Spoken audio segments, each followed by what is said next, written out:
So we're recording it. Okay. So just to backtrack for the purposes of recording,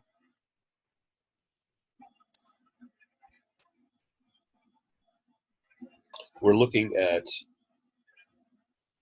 question 1 and getting a sense, we're getting a little headway here about how to answer some of these questions.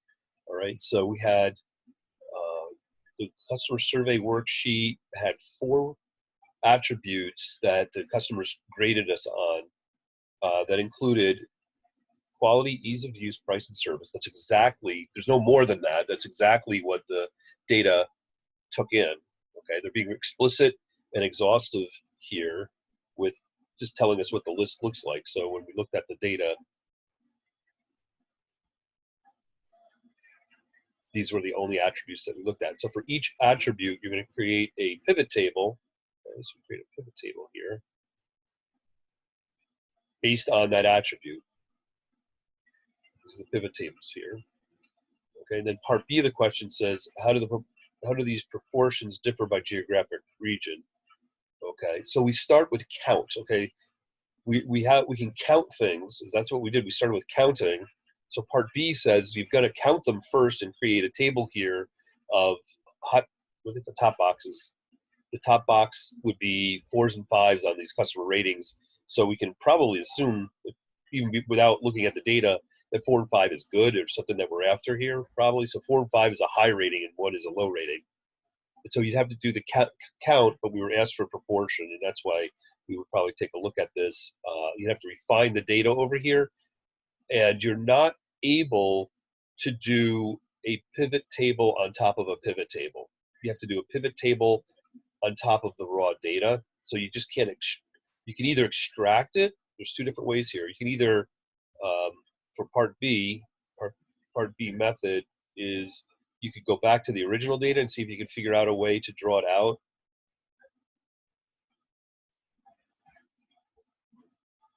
With pivot table, not sure you're able to do that.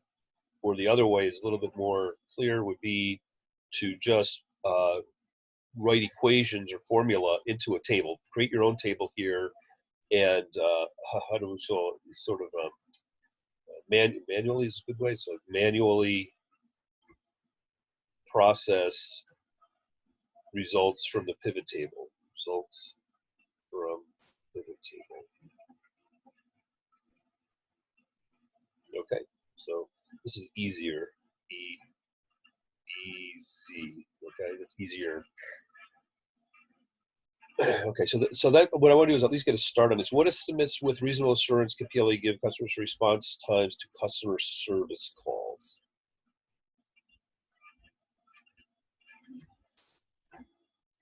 Customer service calls. Quality, ease of use, price, and service. I'm not sure if we're assuming that we're going to be using the output of that. So what we have to do is actually go into the data. Are there service calls in here? Let's take a look.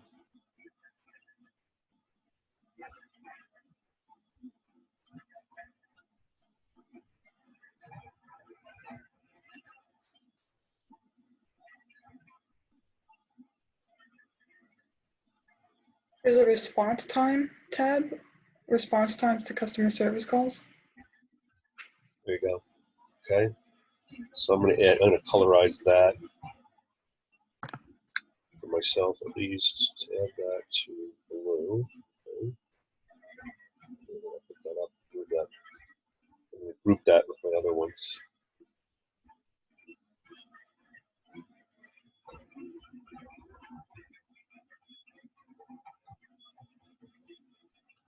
This customer survey is common to both chapter 6 and 7 questions that we had here. That actually colorize it.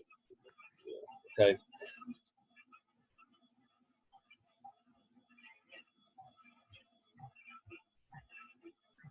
Okay, so what would we do with that? Let's go look at the question again. 2.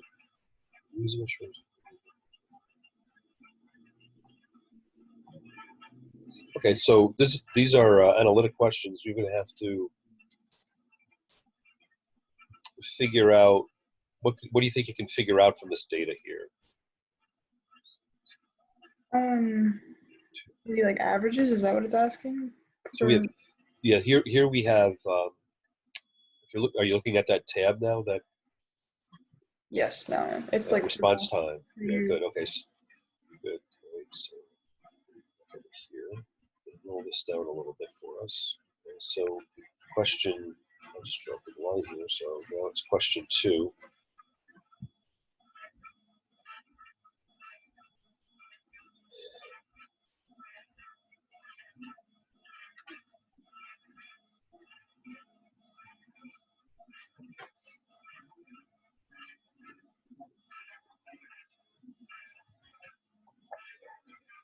So we have 2 years worth of data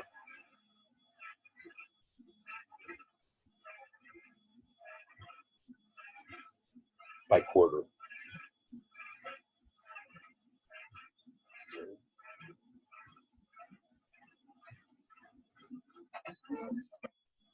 So you can probably guess where we're going to go with this problem. What would you do with this?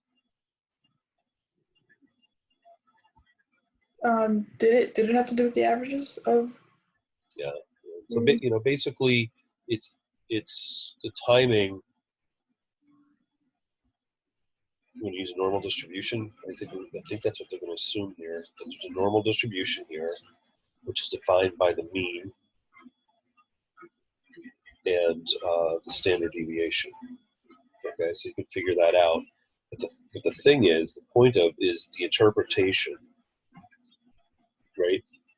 So on each of these questions, that's what we're going to be looking for is an interpretation of what it is, right? With the strategy, or messaging, like a marketing. I remember the name of the book is Business Analytics, right? So the interpretation can be for strategy or marketing. I'll put and marketing, okay? Because what you want to do is when you start seeing patterns set up, you want to exploit them, okay? So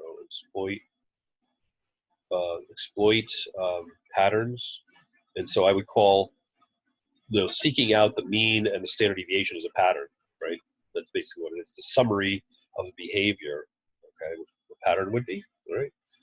So that's pretty much what I think you have to do with that one. I think you have to go beyond that. But we do have to remember we're in chapter 6, okay? All right. So, It's asking for like the average and the standard deviation. well, yes, you would have to calculate that. Where did the drone go? Okay, so you would definitely have to calculate this, but being that we're in chapter 6, all right, that's the key, is to look at what they might want to have out of this. So let me sort of refine the question here, or fine tune the question, and look at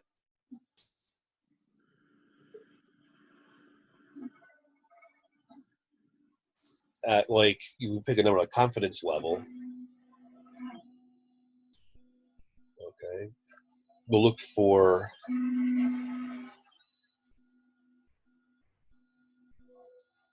what the prediction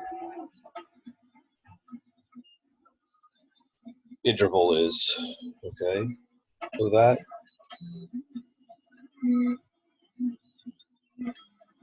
All right, so we're going to be talking about what a span. What does it look like? I'm just looking at the numbers, lightly looking at the numbers just to see what we're talking about here. So this is in days, and I'm looking at numbers as I almost see something as high as 9 in here. I see an 8 point something, a high almost 9, and I see a low of 1.159. So I'm just trying to get a sense of what the variability about this is. So So, this is in minutes, right? excuse me? The units are minutes for the service calls. No, this is in days, actually. At the very top, it says response times in days, right? Huh. I don't think I see that. Oh, you scrolled all the way up on response time? Mhm. Scrolled up.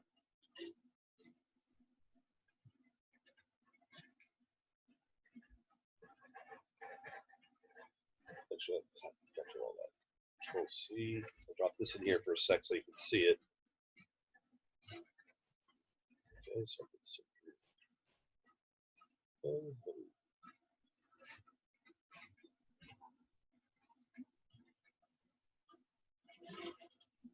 so this is what mine looks like. At the very top of it, it says response times to customer service calls and days. You don't have that?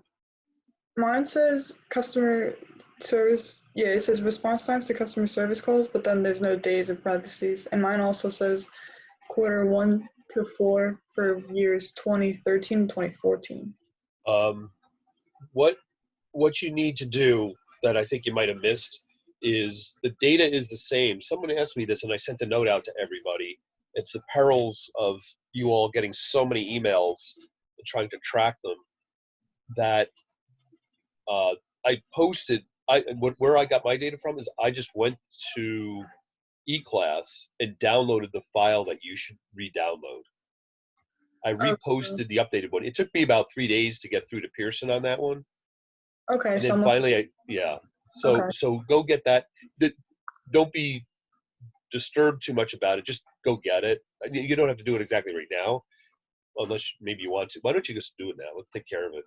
Okay, You yeah, go good get thing that. I picked up on Yeah, that. it's best that you use that. Um,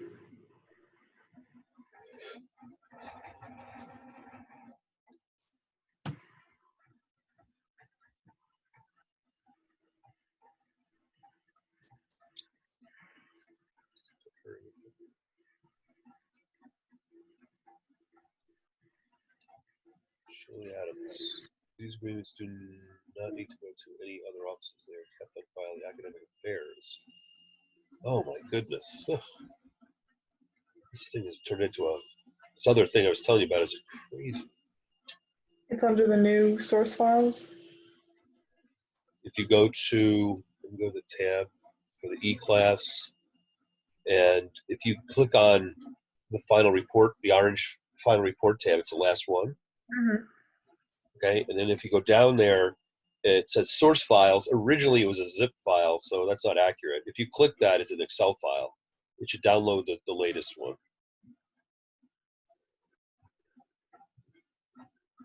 Yes, okay. So let me. So I have a habit that's like when I'm working with students like this, like I go grab the data, make sure that I'm using the same thing you all have. Oh, okay. Now I So have the right one. I had reposted that with an update. Okay.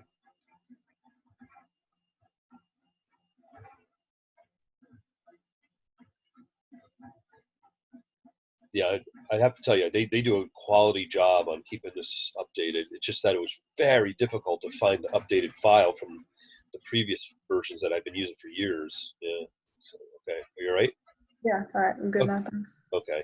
All right. So that's what the data should look like.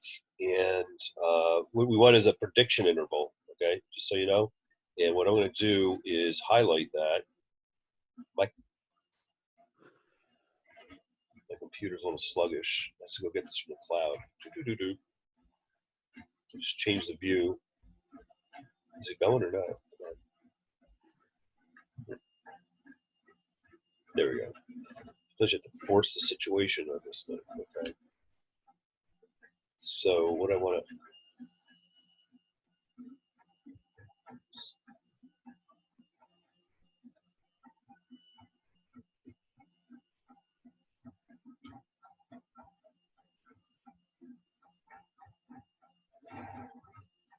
So you would want to use the prediction interval here to describe to answer what they're talking about. And so as I said, I was looking at the data and I was going, okay, somewhere between. As I said, I saw a low 1 in here. There's a 1.0. There's a 0.92 right there. I'm just looking to just size up the data. What am I looking at here? Okay, so there's an 8 point. There's somewhere where there was an 8.9 something, but there's an 8.2. So it's basically between like 1 and 9. All right. So this is part of the art of what we're up to here is between 1 and 9 was the range, roughly. The range, which is squiggle line, it was something like 1 to 9. So we'll use 9 minus 1 is 8. So that's 4. Half the distance between 1 and 9 will be 4 plus 1 is 5. So somewhere we're going to probably find that we're assuming that this is normally distributed roughly the 5, and it's going to look, so the prediction level interval is going to be something like 5, but what is the actual prediction interval here? Okay.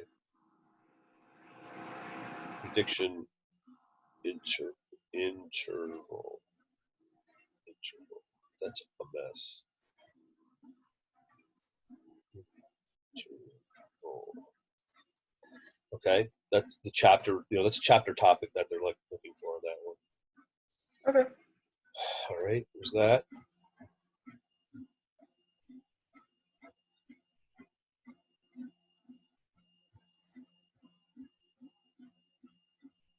And all we have is the raw data. All right. We don't have.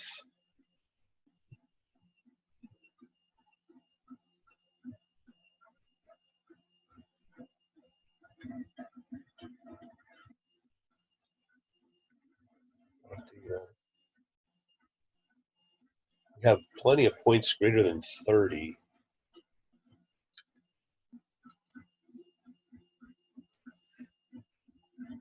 But because we don't have the population information,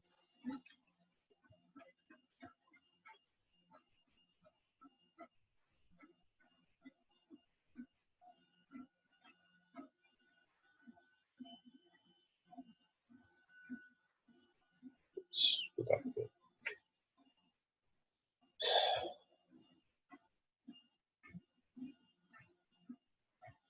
So think about using for that one. Think about using. I have to understand that one.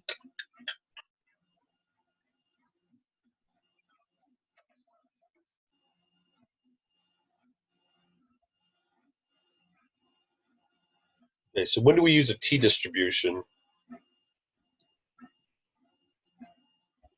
When it's either unknown, right, or Right. You see, the other part is whether the distribution attributes of the population are unknown. Okay, so use the t. When I paint in green, that generally means it's a time saver for you. Okay, go with the t distribution on this because we don't know the population behavior. Okay.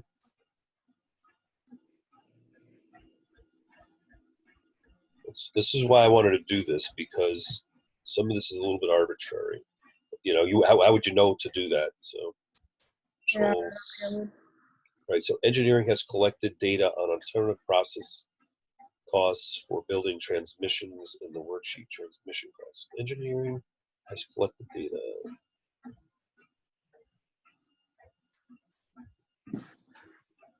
One process is better than one of the proposed processes is better than the current process. So where are we? We're in transmission costs. We're going to go to transmission costs here. Transmission costs. Okay. Process A versus process B. Yeah, there's a lot of interpolation. Okay, so I'm taking it that they have these two proposals, process A versus process B. And so there's really three. You have the actuals right now, and then, okay, so what would we do with that one? How can we determine whether one is better than the current process? Well, you don't want the transmission costs to be high, right? That is correct. Right. So I'm trying to find it good. That's good to state the business reason here originally. Mm-hmm. I'll write that in here for 3.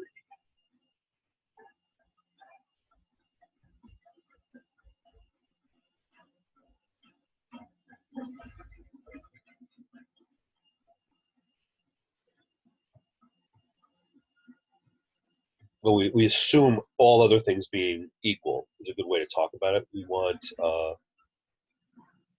low T costs, okay, transmission costs, all other things equal, okay, so we can deliver junk if we want. We can build it for 2-3 nickels straight. So all other factors held constant. Okay. So I'm going to start just helping this out here a little bit. Okay.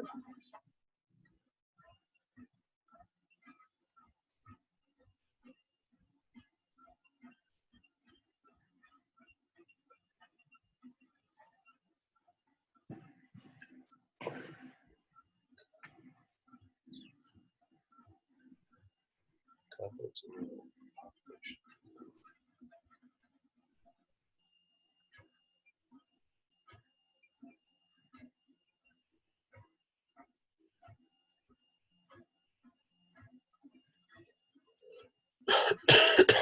Excuse me.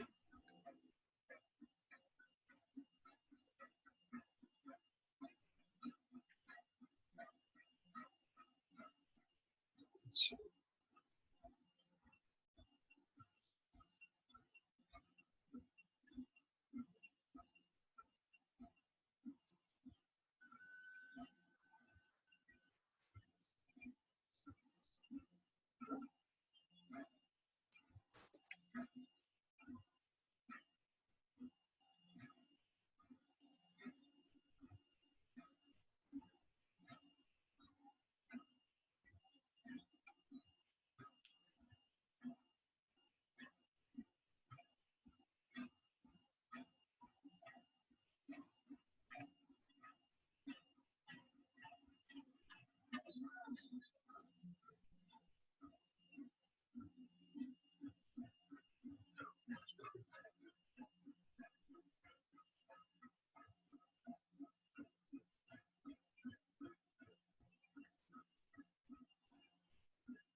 I'm going to give you a screenshot. I'm working on. Okay. Bolts.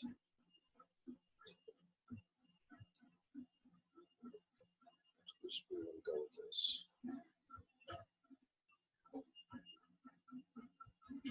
This is my leading information for you. Okay. All right. So for column 3, make it look something like this. Okay. So this was your raw. This is the raw data as is. Okay. And so what we want to do is create this, there's the confidence interval for each of the 3 things. 1, 2, 3. Okay, so here's 1. Here's 2. I'm giving you enough of it to start understanding what their good path for going through this is. Okay, so you see this is I didn't show things underneath here. Okay, so you're going to figure out 1, the confidence interval for 1, confidence interval 2, confidence interval for 3. Okay, so we say process B here. Okay, so you can see that this correlates to this area here. Right? You set up your problem here, and then you make your calculations, and you have these confidence intervals, your lower and upper. Okay, so then you can just bring the consolidate the information into a nice consolidated table. This is what they're asking about, and then make your conclusion here about what the confidence interval, the different confidence intervals indicate. Okay, so that's that's what we're really trying to get after. This is the interpretation again.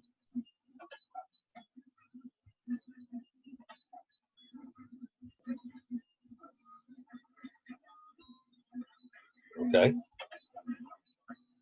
Can you explain the end of the summary again, like really quick? Can I what? Explain the summary at the end again. Just. I'm not sure what the question is. So after I do the confidence intervals of the current and other 2 processes, I should create See this. Yeah, see, this is just a little table here. Okay, so here's the three different processes, 1, 2, and 3. I wrote them across the top here. There's Okay. current, process A, process B. Okay, and then you're just going to compare these lower. Each of them is going to have a lower and upper. Okay. And then what do you have under that? And then then there's the narrative. Then there's the narrative or interpretation. Okay, the narrative is put it into business speak. What's going on here? You know, which one of these would be optimal? So you have to define. You have to take a look at this, that they're confidence intervals. Okay. So what we'll do is probably there's a mechanical part of calculations here that you're looking at, and maybe go off, make sure you can get all of them done, and then think about the rest of the interpretation for the report. Then we could talk about that, and I could also handle if you get stonewalled on something, or if you go down and you hit a wall. Just if you hit a wall on something and it's just not popping, don't kill too much time to figure it all out. Okay. Get in touch with me. So I'm going to basically from here on through till Tuesday be grading. I have a week of grading to do. I have all my courses have things due like Saturday night, so I have to have grades in by noon on Tuesday. So I'll be available. Yeah. All right. Okay. So do you understand? So this is the narrative for the report. Inside your Excel file, you could write this. You write some minimal things in there, keep your notes, and go, oh, okay, so looking at these confidence intervals, we would go with, and then say, should we stick with what we have, go with A or go with B? All right. Okay, so you could actually do what they did is just put like a text box in here and write up some notes about what you're seeing about this that we can review. We'll have another little review session on this one. All right. Okay. Okay.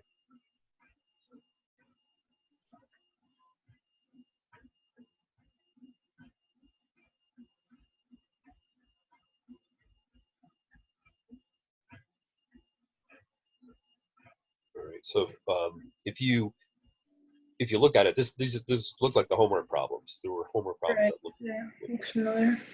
Yeah.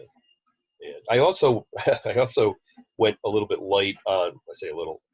I think you noticed on the final exam I was considerably light on the questions that I asked out of 6 and 7, right? Yeah, definitely. For question 28, the open-ended one, it was pretty simple. I thought it was like, Yeah, I didn't get into having people do all this calculation. I think this semester has taken its. I've been pretty up, and look, you and the 3 other accountants in the course are doing fantastic. Just so you know, I mean, I wish some of it kind of bled over to the other non-accountants in the class. But just so you know, your hard work. You had mentioned one place how much time you had spent to get through those homework problems, and it's quite a noble thing. That's why I kind of backed off on the final exam. I took some of your information and kind of said, okay, on the final exam, everybody's been a little bit. We survived through some changes here at least, but I think everybody's held together pretty strongly. yeah. As I say, Mhm. stay strong with this. All right. So that was question 3. Whoop, Control Z. My pad changed. Okay, so that was question 3.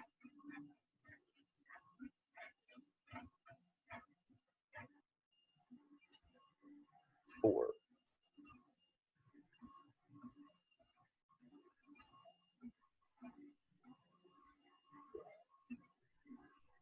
So I'm going to go over to mower test and take a look at that data. Mower test.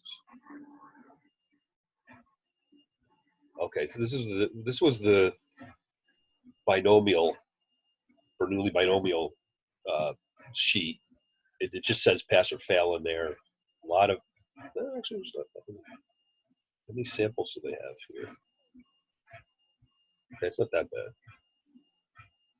30 readings from every sample, and they have 100. Yep. Okay, so we have to do some counting in there, right? So this is always an issue of this counting versus proportion. They go hand in hand. If you have one, you can get the other one. All right. So confidence. So me see if there's any helpful hint on that one.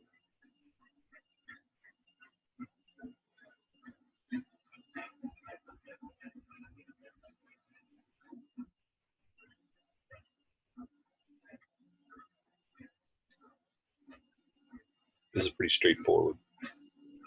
I think it actually looked like a homework problem. I think we did this in class or something.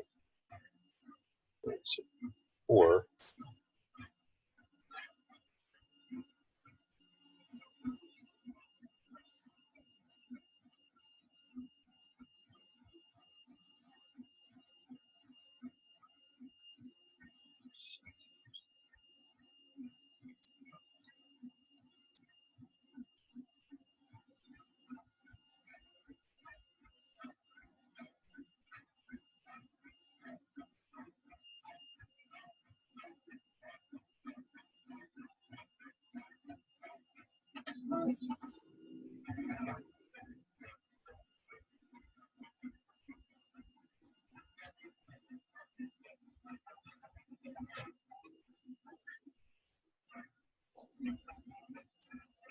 okay, so use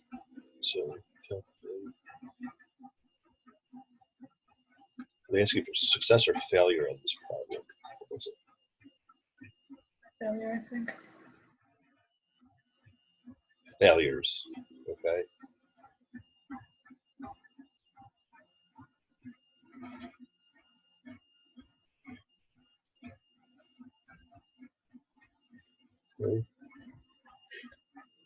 Okay. I'm just going to write in just use the Z, not the T.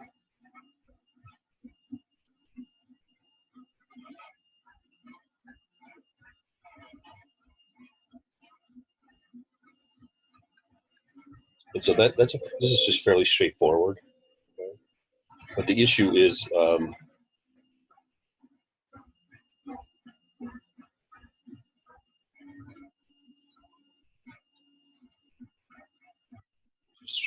straightforward calculation. It's in the interpretation.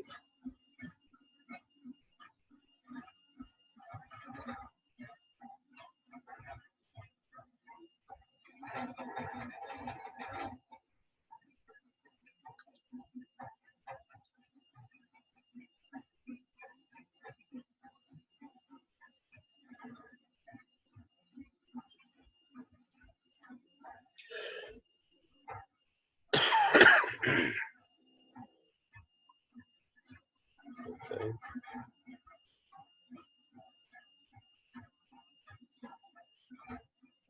So the green is extra guidance. It might be ambiguous as to which way to go, Z or T on that one. Go Z. Okay, question 5.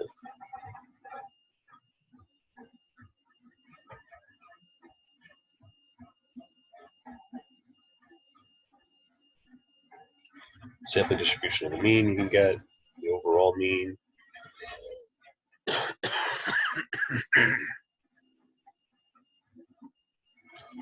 Okay, so it's normal distribution and appropriate assumption. I might have to work with you on that. It's probably chi-squared on that one.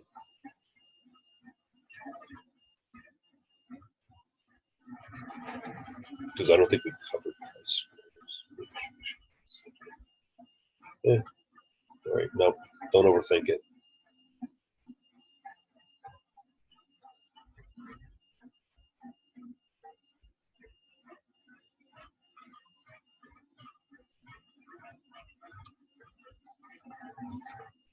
Blade weight. There's only one sample here. So they just measured all these blade weights. 350 blades. Wow, that's a lot. Yeah. And they don't say how they sampled, because if you remember in the book, they talk about different sampling. Methods, yeah. Yeah. There's different ways to sample.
So that's 5 is fairly straightforward.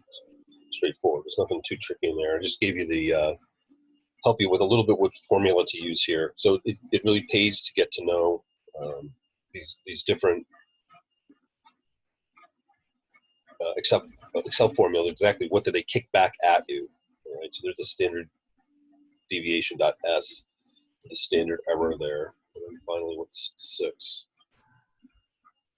So that's all I have to do for 5? Yeah.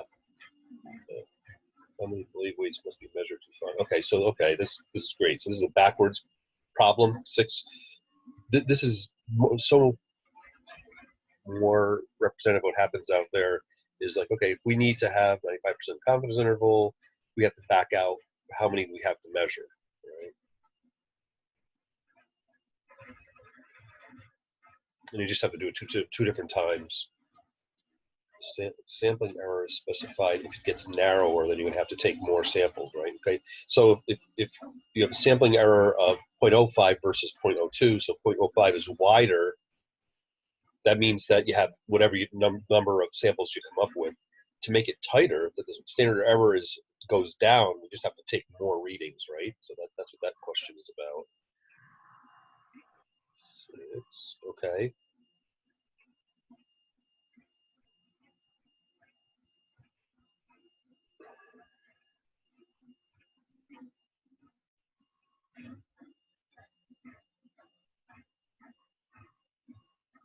Two. Okay, so obviously.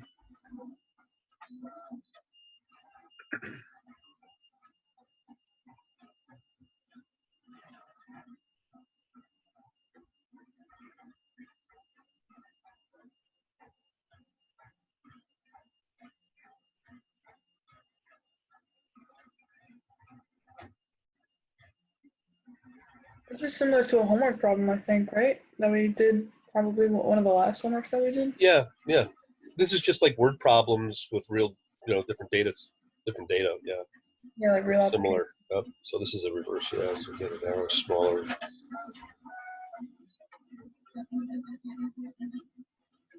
Yeah, so I can even look back at the homework if I need like any more guidance, but this definitely helping. Yeah. That's I want to keep you on mind just to get this thing knocked out. As a matter of fact, I've run up to a little bit of a time limit that it took. What we might do is have you go off and do this chapter 6 first. Yeah, I was actually gonna ask if I could do that, if we could, Yeah. finish And up then we'll just 6. rejoin. We'll rejoin up. We could do 7 like a different day if you want, like after I finish. Mm-hmm. Yeah. Today, all I have is a meeting with my independent study person at 2. But I'm so flexible that you can tell me if I see something from you later, like you want to talk at 5 or whatever, then we can do that. But if it's tomorrow, that's good. We'll see where you got, and I can actually maybe help do the write up about this. that would be, substantiate enough that you're doing the honors level of this. And Okay. yeah, so I should write this down that on this helps out to say, I don't know if they asked for, when we did this, how many hours, remember we were talking about how many hours go into this. So we spent most of our time so far figuring out what we were going to do. Let me just double check on my email, see if I got anything back from Marie Therese, MT. Let's see. Yeah, here comes one. Good morning. Thank you for the email. Everyone here is doing well. I have the hard copy with me, and the email will suffice for amending the original copy. I trust in your judgment for the amendment. Okay. This was a lot easier than the independent study one. That one really got into the grinder. Oh my gosh! As I'm sitting here, I'm getting emails about this other independent study that got crazy. Whereas Marie Therese goes, use your judgment. So good. All right. So we'll amend this. All right. You're in good shape. Okay. All right. So just let me know when you want to get back together again. All right. Yeah, all right. I'll take another look at this recording, right? You could send that to me somehow. Yes. See. Yes. I'll send you the link to it. All I right. need to, what happens is I think I just need to upload this. What I usually do is I'll just take a quick look at it in my editor just to make sure it came out right. And then it takes me a little while. We probably were on here for about 45 minutes to an hour, and it takes a while to upload to YouTube. Sometimes it can take a long time. And you might get the link. I can give you the link right away, but it's still rendering up on YouTube, and it's another hour before it actually becomes available. So if you get a link from me for YouTube and it's not available yet, you just have to wait for it. It's up there grinding away. It takes, as I said, a bit of time for them to make it available. All right. Okay. Yeah, it is a All long right. video, but Okay. I'll work on this today, and yeah, maybe tomorrow I can tell you Okay. every time we could, keep All right. tackling. Yeah. All right. Very good. We'll talk soon. Okay. All right. Yeah. Thank you. Thank you so All much. right. Oh yeah. Thanks.